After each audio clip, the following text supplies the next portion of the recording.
Assalamualaikum warahmatullahi wabarakatuh. Kembali lagi bersama saya Aflah Sidki Murtadho dalam podcast Metodologi PAI Kelompok 2. Hari ini saya tidak sendiri, saya bersama dengan dua bintang tamu kita yang sangat alim al-alamah Al-Ustadz Bagas dan Al-Ustadz Baihaqi. Mungkin untuk awal kita bisa perkenalan dulu dari masing-masing bintang tamu kita sebelum kita masuk pada apa yang kita bahas pada podcast hari ini. Bagaimana? Oke. Oke, perkenalkan saya Bagas Pramananta. Saya mahasiswa S1 Pendidikan Bahasa Arab di Universitas Negeri Malang. Kebetulan pada kali ini kita akan membahas sebuah metodologi pembelajaran PAI karena itu berkaitan dengan peminatan kita tentunya, dan silakan Ustadz Baihaqi. Saya sendiri Muhammad Ayub Bayaki dari angkatan 2023. Kita sekarang bersama Ustadz Ayub Baihaqi dan Ustadz Bagas Pramananta. Pada hari ini kita pasti berhubung kita semua adalah anak pendidikan bahasa ya, anak pendidikan di UM mantan IKIP, tentu ke depan kita akan diproyeksikan menjadi seorang pengajar. Nah, saya ingin bertanya tentang macam-macam metode dalam pengajaran pendidikan agama Islam, karena kita bahasa Arab sedikit bersinggungan dengan agama Islam. Oke. Bagaimana? Oke. Jadi sepanjang saya belajar metodologi PAI itu sebenarnya banyak metode yang bisa diterapkan dalam pengajaran metode PAI tersebut. Sebagai contoh ada metode ceramah, ada metode tanya jawab, ada metode diskusi juga. Diskusi dan tanya jawab tentunya berbeda. Karena tadi sudah disebutkan ada macam-macam metode ya. Ceramah itu sering kita dengar di luar ruang kelas juga banyak ada metode ceramah. Diskusi mungkin pada pesantren banyak bahasa masail. Yang menarik ini di metode tanya jawab yang baru saya dengar belakangan ini. Mungkin bisa dijelaskan oleh narasumber kita bagaimana sih metode tanya jawab dalam pembelajaran PAI itu. Mas Ustadz Baihaqi dulu monggo. Dari saya tentu tanya jawab. Dari kalimat tersebut kita dapat mengetahui bahwasanya ada seperti tanya jawab antara dari si pembawa materi dan audiensnya. Tentu dari situ terdapat dua hubungan yang saling dua hubungan, yakni satu bertanya, yaitu yang dari pematerinya itu menjawab pertanyaan tersebut. Mungkin seperti itu. Berarti di sini tanya jawab itu yang bertanya dari ustadznya, pengajarnya, atau dari muridnya? Tentu Siapa yang menanya, siapa yang menjawab? Mungkin tentu ada dari materi tersebut. Mungkin dari para muridnya itu menanyakan ke gurunya. Nanti gurunya menjawab. Dan dari gurunya tentu gurunya ada seperti menanyakan balik tentang materi yang ditanyakan tadi. Berarti metode tanya jawab ini bisa diartikan tidak satu arah ya? Tidak satu arah. Tidak, ustadz menanya, murid menjawab. Terus seperti itu? Ya. Bukan seperti itu ya? Bukan. Oke, kalau bagaimana menurut Ustadz Bagas tentang metode tanya jawab ini? Sepaham saya seperti ini. Metode tanya jawab itu beda tipis dengan metode diskusi. Ya. Jadi metode tanya jawab itu hanya menanyakan sesuatu yang ingin dipahami. Jadi ketika si ustadz, si guru menjelaskan tentang suatu materi, terus si murid tadi belum paham, ingin menanyakan kembali, bagaimana sih maksud dari yang Anda jelaskan, bertanya seperti itulah ke si guru. Itu metode tanya jawab seperti itu.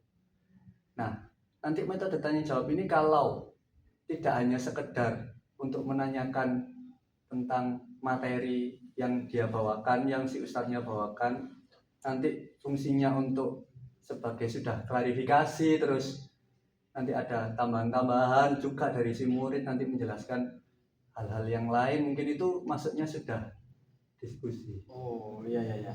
Mulai memahami sih. Berarti dalam metode-metode ini tidak bisa dipungkiri bahwa banyak pada prakteknya itu digabungkan antara ceramah, tanya Tanya jawab, jawab. dan diskusi. Ya. Betul.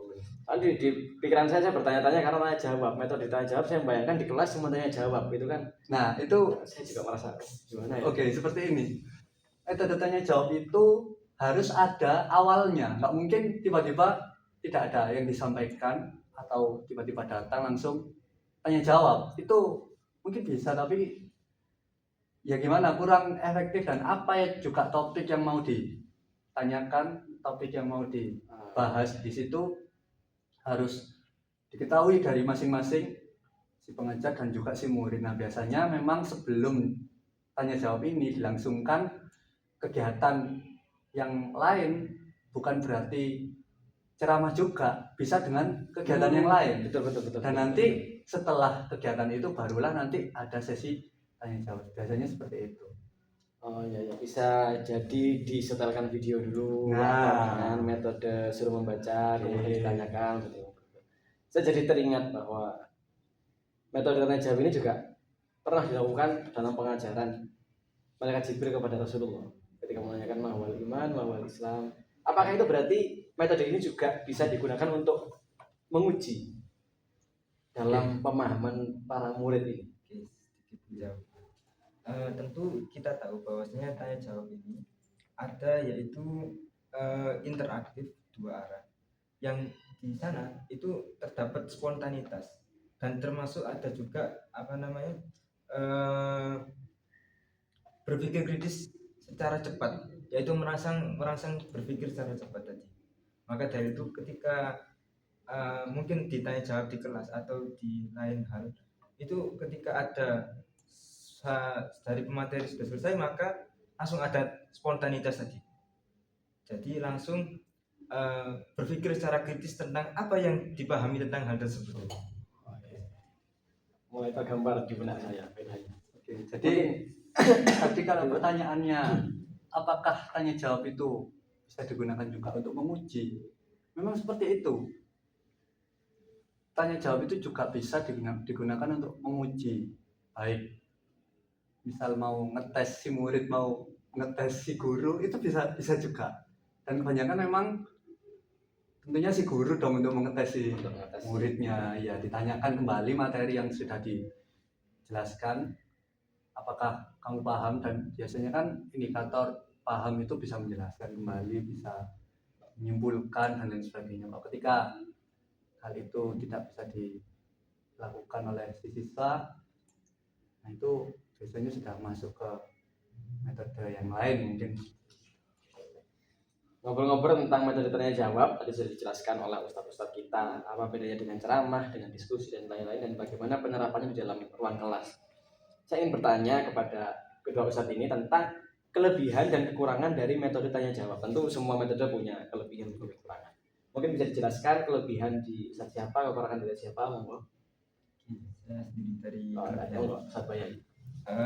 Untuk kelebihan dari tanya jawab ini tentu para siswa yang hadir dalam suatu perkumpulan tadi maka akan memusatkan perhatian karena di situ ada suatu dialog atau tanya jawab yang spontanitas yang justru membuat para audiens menjadi terpacu otaknya ketika ada pertanyaan, langsung semua mikir gitu. Oke. Ya. Terus kemudian juga daya berpikir para audiens langsung tertancap otomatis seperti itu.